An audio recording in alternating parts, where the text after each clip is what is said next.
Hello and welcome back to the video. Today I'm doing a 25.12 top lane tier list. Serve your content, like, subscribe, and let's get into it. There were a lot of changes this patch. In fact, most of the changes this patch were competitively skewed. They were trying to kind of shift things around for MSI. There are going to be two of these patches, in fact, the 0.12 one and the 0.13 one. I believe their kind of goals are to just freshen up the meta, nerf down some of the very high priority top laners, your Rumbles, your Gwens, for example, then buff up some things they believe that can see play with a slight push into the meta. That being said, let's get into it. So the D tier is going to start off with mostly the same champions. Your Maokais have basically completely fallen out of the top lane. There is a high chance I just straight up remove him in 0.13. This pick had his kind of like golden era towards the end of last split with the very strong version of Unending Despair and Fimbulwinter, which was a slightly stronger item back then. Right now, he's just not a great champion. I wouldn't recommend playing Maokai in the top lane. He loses to most things in lane. He doesn't have enough scaling to kind of merit him later on into the game. He is relatively easy to play, but as low agency, and just a pick I would never really recommend for solo queue. Thus, he kind of leads off to D tier. Rumble is actually next to Maokai at the moment. I believe there might be a bug with Rumble. I believe the scope of a lot of the changes are like 1 to 2% win rate. Rumble lost like 4% win rate this patch, which is a lot more than probably what Riot are going for. He'll either get hotfix buffed, or there will be some level of bug fix, I imagine. I don't believe they will leave him in this state for that long. If they do, right now he is a D tier champion. He lost a decent chunk of damage through the Q. That is obviously one of his core damage abilities. The E losing a big portion of it slow as well is also meaningful. You are going to now do less damage, have less level of base value kit, and those two things are going to just hurt the champion. I do think he was already a pretty underperformance solo queue option, but now he sits as more like a D tier pick for like average elos. I just don't recommend the champion. The other picks within the D tier are your Udyrs, who has been a relatively underperformant champion for the same reasons Maokai has for the last, for like the last 12 patches. Unending Despair got nerfed, Liandry got nerfed, and Fimbulwinter got nerfed. These were three of Udyr's core items. He underperforms now, and he is a pick which I just wouldn't really recommend going to. Even with the buffs more recently, they just weren't enough to kind of bring top lane Udyr back. His items just aren't in good enough of a spot to kind of like promote him as an option. Smolder, I think, is a bit different to the other three champions here. Well, I mean, when two champions, I think Rumble is a bit more of a niche case. But Smolder can be played in certain counterpick scenarios. He's a pick I would never really recommend just outright unless you already have him within your arsenal. He's not really worth learning for the top lane either. But if you can flex him, maybe you play him against like a blind Cassante, for example, then there can be merit to a champion like Smolder. Not a pick I'd really ever recommend, but yeah, he's there as an option for you. And with some of the buffs he's received more recently, he's definitely a more promotable option. Nidalee sits within the D tier. I'm just not going to recommend this champion for any, like, normal solo queue player. It's just not a pick worth having within your arsenal. She's incredibly predicated on early game advantages, and you need to learn the champion well. If you don't play the game at a high level, or you don't already have her within your arsenal, she's a pick which I just wouldn't recommend learning, and she is within the D tier. That being said, though, I think if you do play Nidalee, you do play the game at a higher level, then she's one of the best champions to play at the moment. I think Nidalee is an incredibly oppressive top laner. We see her perform really well in competitive, and yeah, the AD variation of this champion does have a lot of harass early on into the game. That being said, though, Grasp got nerfed for ranged champions this patch. If you don't abuse the ranged auto into Cougar form swap, where you are still getting the full grasp value of a melee champion, then you are just going to be losing a large chunk of power.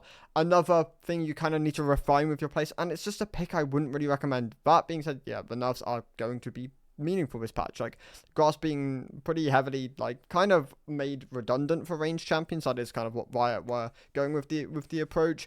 Hurts your Jaces, hurts your Nidalees, and I do think these champions are just less promotable for that reason. Nidalee doesn't have as great of a fallback keystone option as Jace, whereas Jace has a lot more flexibility in a lot of the keystones he can opt into. Spoke about Nidalee a lot there. That being said, though, she also gained a 15% AP ratio buff on the E this patch. So if you do opt into like Zhonya's within your build, you are gaining some level of power back. And even if you opt into just generic like AP Nidalee, there is room for it. So this champ is in a confusing spot right now. It's a pick I wouldn't even recommend concerning yourself about unless, yeah, you are willing to like play her at like a very high level and you are willing to sink a lot of time into really refining your laning phase with this champion. Moving on to the C tier then. We lead off with Varus, who kind of got tagged indirectly this patch. Top lane Varus has always been a decent option. Like, he actually has seen competitive play through Murin and has been relatively successful in the hands of Murin. That being said, though, for solo queue, he's like a Vayne top. Like, you pick him in the right spot and you play the champion well, you will do decently. If you don't play the champion already and you don't pick it in the right spot, you'll hurt your team composition. You'll probably end up feeding for the most part, and just ends up not being a pick I would really recommend. Varus was strong in the previous patch. He is going to be just less durable this patch, and that does drop him down to the C tier now.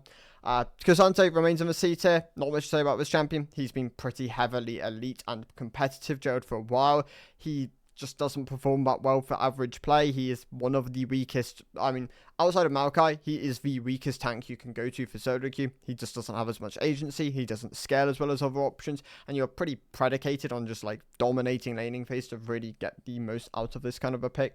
Jace, for the same reasons I spoke about Nidalee, just not as exaggerated, remains as a C tier option. Grass being nerfed for range champions does affect him if you are not abusing the form swapping mechanic within the kit.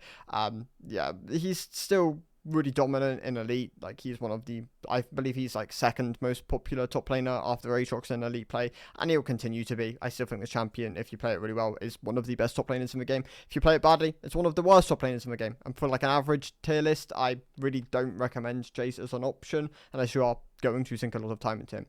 Gangplank is just under the bar. Like, I think if you sink a lot of time into Gangplank, he can be really rewarding to play. He's just not quite there yet. I think Gangplank is in a good spot when he's in the B tier. I think right now he's slightly below where he probably should be, and he sits within the C tier for that reason. Tahm Kench is in a pretty bad spot. He shouldn't be this low. Like, Tahm Kench should just naturally be an A tier sitting champion. Right now he's a pick I just wouldn't recommend. He doesn't have enough there should be a name for it, or like there is a name for it, but I just can't remember it, where the elo kind of like scaling of this champion just isn't enough to promote it. It's like the same reason why I don't really promote Alawi, they just don't scale well enough with like elo to kind of promote them. Even though they perform still decently within lower MMR brackets, they're just not picks worth learning unless you already have room within your pool. At that point, you probably want to be shifting towards other champions anyway, so I just don't really recommend these picks. Swain sits within the C tier. He's pretty unpopular within the top lane at this point. He's still a fine counter pick, but outside of those specific counter pick scenarios, he just loses to most of the top lane pool, and for that, it's just not really worth recommending him as a champion. The counter pick scenarios are like the main thing though, so if you do play him as a pick already, then yeah, you can continue to play him as a counter pick, and you should get value. It's kind of like Galio, for example, where Blind Rumble, counter pick Galio, someone doesn't really exist within solo queue. Like, most people don't really play Rumble, and for that, it just doesn't really have as much value. Gnar remains a C tier option. I like Gnar. I think Gnar is a great counter pick champion. He just doesn't perform that well in solo queue, and the grass changes will hurt him. He might sink down towards the lower end of the C tier. It's kind of hard to like grasp on the early scope of the patch, but he is definitely going to have lost some level of power there. I believe Fleet should be something you opt into more consistently now, and he will remain as a C tier pick for the moment. Also dropping down is Gwen. Gwen has suffered from her update, like the changes they made like a couple patches ago, where they kind of pushed her to be more early game skewed and more elite skewed, have killed the champion for the average audience, and I think that's a really bad thing. Like, Riot's changes, I don't know what their specific goal was, whether they wanted to make her less elite, because so Gwen before the changes was an elite skewed scaling champion. Now she is a competitively bound and elite skewed early to, I mean, just like a lot more. She still scales well, and she still has a good mid game, and for the most part has a decent early game. They have obviously reduced that over time now. Like, Gwen's early game isn't actually as good anymore coming into this patch. 20 base health lost, some early WCD, and yeah, Gwen I think has completely missed the mark. I do hope Riot really look at this champion and just make her better for the average player, because there is a big audience for Gwen, and right now most of them just can't really access like the same level of champion that people can in higher MMR brackets, and yeah, that is probably an issue for the kind of like the demographic for which this champion wants to be sold to. That being said though, I'm talking about tier list here, and yeah, Gwen just isn't that great anymore for the average player, so she does remain as a C tier option. Moving on to the B tier then, we lead off with Yone, who I could honestly probably drop to the C tier as well. Yone doesn't perform that well in average brackets as well. But W nerf really hurt him. Like, it took a pretty decent tag out of him. And then obviously he lost some elite skew when they did the E change. Overall, I think if you play him already and you pick your matchups correctly, he can still be a good option. I think if you don't and you're not that comfortable with a champion, then I just wouldn't recommend him, and he remains as a C tier option. Moving on to the B tier then. So these are some of the champions which I would recommend a bit more, like if you have them within your arsenal or if you can play them in counter-pick scenarios. And we lead off with Garen, who so Garen I'm going to lead off with, but Garen actually sits towards the higher end of the B tier now, maybe even A tier. The changes are quite nice for him. He's still very linear in what his build path looks like I believe Strybreaker into either PD or not DD or Deadman's, and then we're looking at like Shojin, maybe Cleaver as like third item options. I believe Yomu's second on Garen's actually probably slept on quite a bit. Oh, is it Yomu's?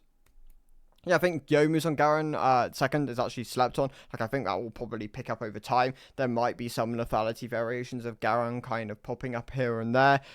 I'm going to have him in the high end of the B tier right now, though, but he's a champion which definitely has the scope to be moved up to the A tier. I would recommend trying out builds on him, though. So, yeah, Garen, try Conqueror, try Yomu second, try some more bruisery items in your build, and he should probably do a bit better. So Garen sits at the high end of the B tier, has scope to move up to the A tier. Aurora sits within the B tier. The buffs also kind of move her towards the higher end of the B tier. Aurora top is pretty unpopular at this point, but if you get the right matchups and you play it well, I think this champion can still be incredibly abusive. She's definitely kind of found her space as being a bit more elite skewed, which also kind of akin to Gwen is probably not the target audience of the champion, albeit I think Aurora makes a bit more sense because she is like a ranged lane bully in the way she wants to play. And yeah, for that, she sits towards the higher end of the B tier at the moment. And Bessa sits within the B tier. She's just below average for like the average player. Like, I don't think this champion's bad, and I think if you sink a lot of time to her, she can be really rewarding. She's pretty good in elite. She's good in elite, good and competitive. And yeah, I'd say Ambessa, sink the time into her. She moves up quite aggressively. For the average player, though, just sits under the bar, which I think is probably a reasonable spot for her to sit in. Volibear sits within the B tier. He's fine. He's not doing as well anymore, but there are different build variations, like we've seen, like your Cosmic Rushes, your Roa Rushes, some AD kind of like itemization being opted into with like that WAD ratio change they made not too long ago. Overall, he just sits as a below the bar champion. He's not bad, he's just not as good as some of the other picks, which I recommend over him at the moment. Gragas is fine. I think he's a lane neutralizer, which has some pretty polarizing matchups. He works pretty well at the moment. I think if you pick him in the wrong spot, though, he can definitely be punished. And with Aatrox being quite popular at the moment, he definitely suffers from something like that. So Gragas sits within the beta at the moment, though. Pick the right spots, and I think this champion can still be rewarding. You want to put a lot of time into him, though. I don't think he's a champion you can really pick at like a surface level and expect to get good results. Put the time into him, and you'll be rewarded for it. What else we got? So Tryndamere also sits towards the end of the B tier. I think Riot are kind of like on pause mode with Tryndamere. They don't really want to do a huge amount to the champion because when he's strong, his ban rate really shoots up. Right now, he kind of just sits as like a pretty mediocre to like even just below the bar champion. And for that, I leave him in the B tier.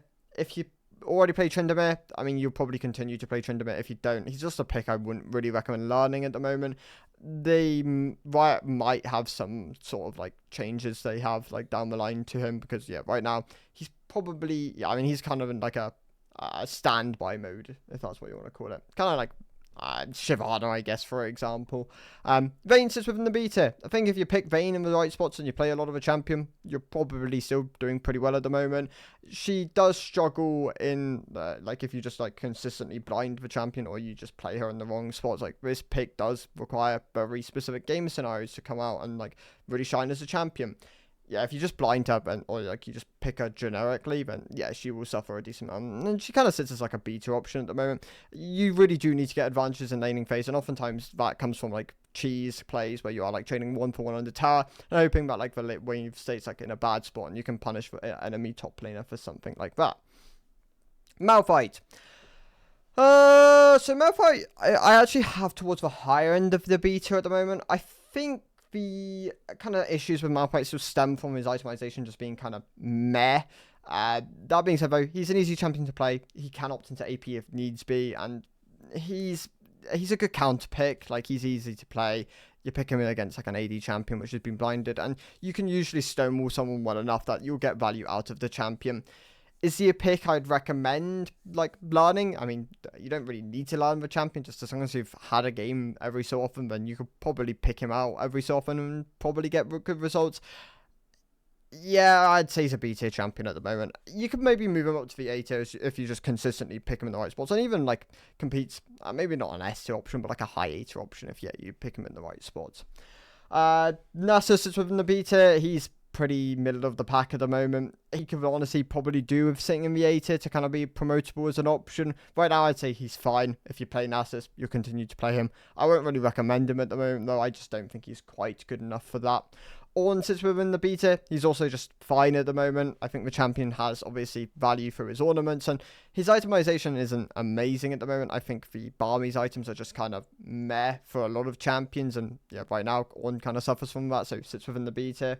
I'll actually drop Scion down to the B tier as well. I had him in the A tier, and as like a pretty good, like, Sion's my favorite blind tank at the moment. I think he's probably the best in that regard. But even then, for solo queue, he's like meh. Like, that's just a lot of the B tier champions though. Like, this champion stonewalls really well, can win lane really well. He doesn't scale that well compared to some of the other tanks, so even though he's the one with the infinite scaling passive, he's actually one of the weaker scaling tanks. It's quite funny. Like, he spikes quite hard on like 1-2 items. Actually, it's a pretty abusive laning phase if you opt into things like shield bash. But yeah, Sion sits in the B tier. I think he's a pretty good stonewall tank though. Yasuo sits in the B tier. A good counter pick option. If you're very comfortable on him, he can be really rewarding. If you're not, I wouldn't really recommend him, but he's honestly fun to learn. So you could have him as a B tier option and just pick him in good counter pick scenarios and get good value out of the champion. Same goes for Silas. I think Silas is a great counter pick within the top lane, but if you don't already have him within your arsenal, he's probably not a pick which you really need to learn. Akali, actually, I will speak on Akali in a moment. Camille is one of the other champions which remains within the B tier. I think Camille, if you're very comfortable on her, you'll continue to play her and probably get good results. But to really get the most out of Camille at the moment, you have to use her as a counter pick. I just don't think blind Camille has enough value at the moment. I mean, there are a lot of things which are quite popular which really do counter her. Your Jaxes, your Renekton's, for example. Really, this champion does struggle quite aggressively against them, and with their popularity kind of going up through like recent buffs, I think Camille has definitely suffered and probably sits as more like a mid to low end B tier option at the moment. She's fine as a counter pick, and like if you already play her, you'll continue to use her as a good counter pick option. Moving up from the B to the A tier then is the likes of Aurelia, Akali, and I'll just do a couple others. So Aurelia, Akali, if I can find Akali. Well, I'm also moving up Aatrox, and I'm going to be moving up Jax as well. So I'll go from right to left. So Jax got buffed this patch. The buffs were nice. He is actually a really good abuser of lethal tempo with these buffs. I mean, he was already, but like continues to be a good abuser of lethal tempo. You can opt into grasp in certain matchups and still be rewarded for it. I think overall, Jax is just a great champion to have within your pool at the moment, and the recent buffs are really nice for him. He still has mana problems, but that's just gonna be one of the pain points of playing Jax. Mana, like making sure you're utilizing your spell kind of spells efficiently and getting the most out of the champion is going to be quite important. But his kit really good at certain matchups. Hard, like the big issue with so the lower elo you are, the more I'd recommend banning Mundo. The higher elo you are, the more I'll recommend banning Jace. Right now, that's kind of the general kind of like standpoint of Jax is he struggles a lot into Mundo, and that's unironically maybe one of the big reasons why he got buffed, because his win rate is just deflated by Mundo's popularity, because Aloys is like quadrupled or even quintupled the like pick rate of this champion. It's crazy. So yeah, Jax got buffed this patch, benefited from it, goes up to the A tier. Aatrox also got a really sizable buff this patch, 20% more healing on the passive combined with 0.2 health ratio on the E is really big. That being said though, people are not playing Aatrox correctly though at the moment. Oh, okay, we're not playing, building Aatrox correctly and taking the right runes. Grasp Aatrox looks really good at the moment. I really recommend taking Grasp Aatrox in a lot of matchups. You can still take Conqueror, Electrocute, and Arcane Comet, depending on whether you need it or not, but Grasp should be taken a lot more than it currently is. Alongside that, what's the other one? Sundered Sky first should also be built a lot more. Right now we're seeing a lot of Eclipse, we're seeing a lot of Sphere of Shojin, and those two items do not perform as well as Sundered Sky first. Second item also looks like it should be something like a Sterox or even a Cleaver in the right spots. I do think this champion has a lot of optimization to be done at the moment. People are still exploring builds. Things like Voltaic Psycho Sword Rush or even Second are really good in his current state. There's definitely a lot of things to go on there. And yeah, Aatrox, I'm going to have him in the A tier at the moment, even though his current projection is probably a B tier champion. I say projection. Okay. His current projection is maybe even an S tier champion. His realistic standpoint is more like a B tier. I'm going to leave him in the A tier at the moment, as I do think he will probably grow as the patch goes on. And yeah, right now I do think he probably should be sitting in the B tier, but is actually like a A tier, maybe even S tier option. Akali sits within my A tier at the moment, has been moved up from a B tier to the A tier. Akali looks a lot better as a top lane option at the moment, has been performing quite well in a lot of matchups, and is a pretty unique champion, which I actually recommend just having within your pool. People won't expect just to randomly whip out an Akali top, and that can be quite a powerful thing to have, especially if you know her lethal ranges. So definitely a pick with the Pro 12 buffs, should be looked at a lot more favorably. Aurelia, I've once again bumped her back up to the A tier. She just keeps flipping between B and A tier. I haven't quite decided on whether I want to keep her in one of these specific tiers, but for the moment, yeah, she sits within the A tier. I think if you really play this champion well, then she can be really dominant in the right matchups, especially with Yorick being quite popular. Aurelia can be a great champion to just have to play into a champion like that. Right, moving down from the A tier then is actually a couple of champions. We're going to be dropping down Darius, who just hasn't been performing enough to kind of maintain his spot in the A tier. He's still a high B tier option, though. If you're very comfortable on him, he can still definitely steamroll games. You just have to close up the games quite early, otherwise this champion will struggle, especially in the mid-game kind of area. Does have some level of spike back up later on to the game when you hit your level 16, and ult becomes gains new effects on it, which can be quite nice for him. Other champions moving down is Trundle. Also another pick which just hasn't been quite powerful enough to kind of maintain his spot in the A tier. I still think he's a great option for being a sieger, but right now I'd still recommend Yorick over him. And then Wukong and Kled, I'm just not going to maintain their spots within the A tier for the moment. I still think they're good options if you play them already. If you don't, they're just not as recommendable, and for that I'm going to drop them below the bar, so they do sit within the B tier now. Clyde has suffered primarily from Profane just not being as good of an item, and Wukong got directly nerfed for jungle, and it did affect top lane. So yeah, he's also just not as performant at the moment. There's still high B tier options though. I think a lot of the B tier a high end of the B tier can compete with the A tier options. Moving on to the A tier then, Ryze got buffed in the previous patch, and he's still been riding high off them. He's still doing quite well at the moment, and fits in quite nicely as an AP A tier top lane mage. I think if you can fit him into your pool, he can be a great pick. Mundo, so this champion went from being underrated to now being incredibly overrated. I think this champion is not the best pick within the game in the top lane. He has good spots. I think if you can get through laning phase and you can get to your level 16, I think he's a good pick, and he's pretty nice to have within your pool. Don't blind him into everything though. You will really struggle in some matchups, and if you get punished early, this pick will feel pretty meh. Use him as a counter pick wisely, and I think you'll be rewarded for it. If you pick him into everything, you'll definitely have some matchups where you really will struggle, and that can definitely negate the overall placement of this champion. Kennen sits in the A tier. I think he's really benefited from the Protobelt buffs, and for that probably sits towards the higher end of the A tier at the moment. I do recommend learning Kennen. He's also a pretty good AP champion to have within your pool. Always just having an AP champion within your pool is really rewarding at the moment, and yeah, Kennen is definitely one of those higher recommendable ones. Alongside the likes of Vladimir, I like Vladimir as an option at the moment. Benefited from Protobelt buffs, benefited from Rabadon buffs. Can even opt into Horizon Focus if he wants to. I think this champion's in a very good spot at the moment. Quinn sits within the A tier. Did suffer a bit from your Profanes back along, being nerfed back along, but still has other options she can lean into. And I mean, she still wants to go it. But Symbiotics was also harder a bit, but she's still a good A tier option. I think if you can really abuse this champion's laning phase, and the fact that she can scale at the moment, I think this pick can really fit alongside quite nicely. It's an A tier, AD ranged option. I'd have her as just a tier above Vayne, because I think she can be picked in more situations, and just has, I'd say, a bit more generic laning strength than Vayne, but Vayne, if you can be more beneficial as a counter pick option. Pantheon sits in the A tier. I don't like Pantheon that much at the moment, but there's definitely merit to this champion, combined with the fact that he's a good flex pick option. I think he can be really dominant in lane, and maybe his curve as a champion is a bit misunderstood as a top laner, and I do think people don't need to default quite as much on Eclipse. There are other options he can lean into, albeit Eclipse does still look like primarily going to be your like default option. So Pantheon's within the A tier at the moment. I think pick him in the right spots, and yeah, he can also be quite rewarding.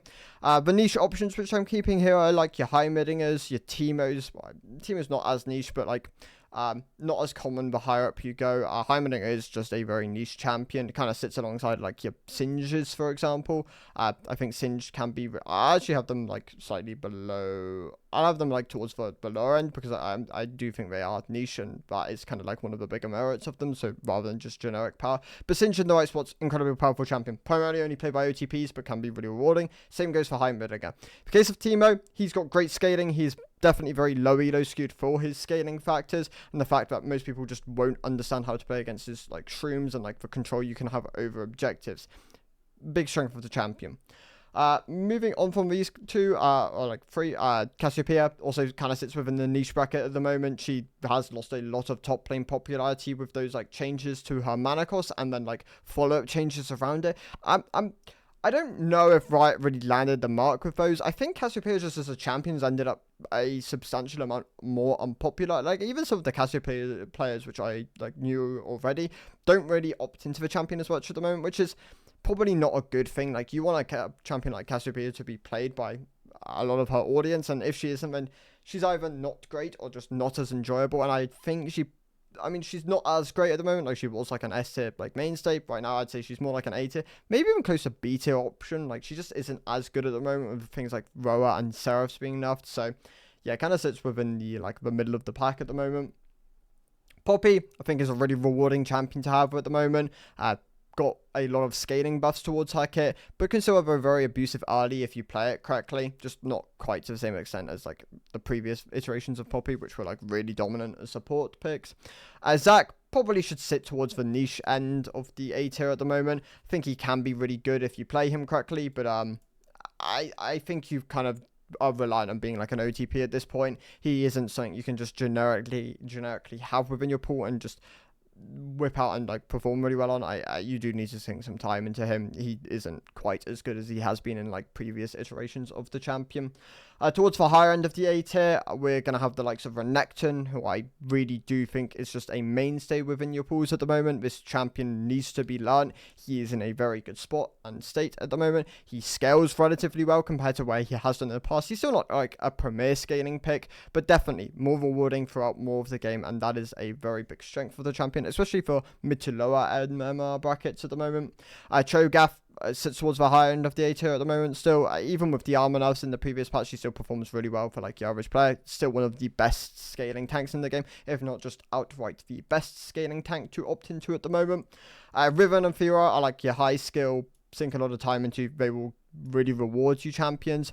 Fiora, I think, should probably be bumped up to the S tier, but I'm still hesitant because obviously she needs a lot of time sunk into her, and I want the S tier champions to be champions which like you don't need to put quite as much time into, but can still really be rewarded for just how generically strong they are. For that, Shen is being dropped down from the S tier to the A tier. I might reevaluate like later down the patch, or just going into the next patch where his placement is, but he did lose a decent chunk of power this patch, so his E is not going to be doing as much damage, and that is meaningful for this champion's burst and ability to kind of scale throughout the game. So Shen has definitely lost some power there. He's still got a very oppressive laning phase, and that is still going to be a big frustration point of the champion, so I don't imagine his ban rate to shift a huge amount, even if the win rate and the overall power of the champion has substantially gone down. Moving on to the S tier then, we lead off with Yorick. The Yorick changes end up being relatively power neutral, which was interesting because when you looked at the patch preview, it looked like it was a huge nerf. It was like, 100% attack speed down to like 8 at level 1.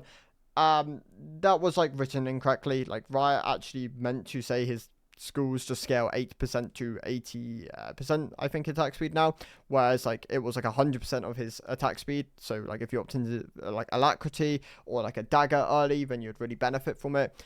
Primarily it was like just his Trinity Force binding, which is what they are trying to kind of move away from, albeit I still think you are going to go Trinity in most situations. But Q nerf actually didn't end up being as impactful as I thought it would be. He still sits as like a good S tier option, maybe The higher up you go, should probably be dropped down to the A, maybe even B tier, but like for mid elo, Yorick is still one of the best options you can go to.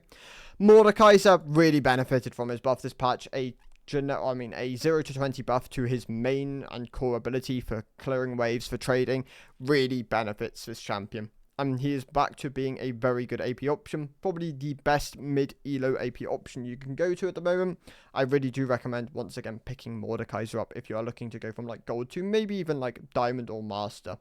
What else we got here? So Warwick, actually sits towards the lower end of the S tier. I think Yorick and Warwick are my lower S tier options. In the case of Warwick, his overall power is still very strong in laning phase, and if you understand the champion and his lethal thresholds, he's a very powerful pick to climb with. That being said though, he's not as generically, or not even generically, just not as strong as he has been in the past, and has also kind of like fallen towards the back end of the S tier, albeit still a very good option to go to and can be very dominant if you are very good at piloting the pick. Not even like very good at piloting the pick, if you're just good at piloting and just abusing early game strengths, then Warwick is a great option there for you. Olaf is an incredible counter pick, primarily compositionally counter pick reliant, but if you can get those spots, he is he's probably the best option you can go to. I think his spots are definitely a lot more frequent at the moment as well. Like those heavy CC compositions with low dashes, I think this pick is incredibly rewarding in those spots. And if you have him within your pool, he's a very terrifying champion to go against, especially for a lot of picks. Urgot and Kale, I'm going to have as my next two. I think in the case of Urgot, he's the good old reliable. I think this pick, it has very clear breakpoints, and if you understand his breakpoints, it's a very rewarding champion to play. Like if you understand his level 1 strength and then his level 9 strength, and you understand how to abuse toggle, and then his level 13 spike when you have like your Kaliva plus your Sterox. I think this pick is one of the best champions in the game and should very much be played all the way up until master and even into master. I think Urgot is just one of the premier picks which I'd recommend for mid to low elo at the moment. KO, still an incredible scaling pick, and the buffs towards her combined with her itemization more recently have definitely solidified her as a great S tier option. That being said though, the number 1 spot goes to Set at the moment. I believe he's the most popular mid to low elo champion, and he's probably the strongest mid to low elo champion in his current state. Item changes combined with just generic like champions moving around, I think Set has really benefited, and people have realized Overlord Splurmount is a very good item in its current state, and Set is one of the biggest abusers of that item. Don't sleep on him. I think he's very good in his current state. He's obviously very popular. He will get banned a lot. He will get picked away from you a lot. If you find a good counter pick to Set and you play a lot of Set, I think that is probably one of the best ways to go about climbing this patch. Outside of that though, a lot of the S tier, a lot of the A tier are all really good, and a lot of the B tier, if you're very comfortable with them, can be really rewarding. Those are my thoughts. Thank you guys for watching. I'll see you in the next one. Goodbye.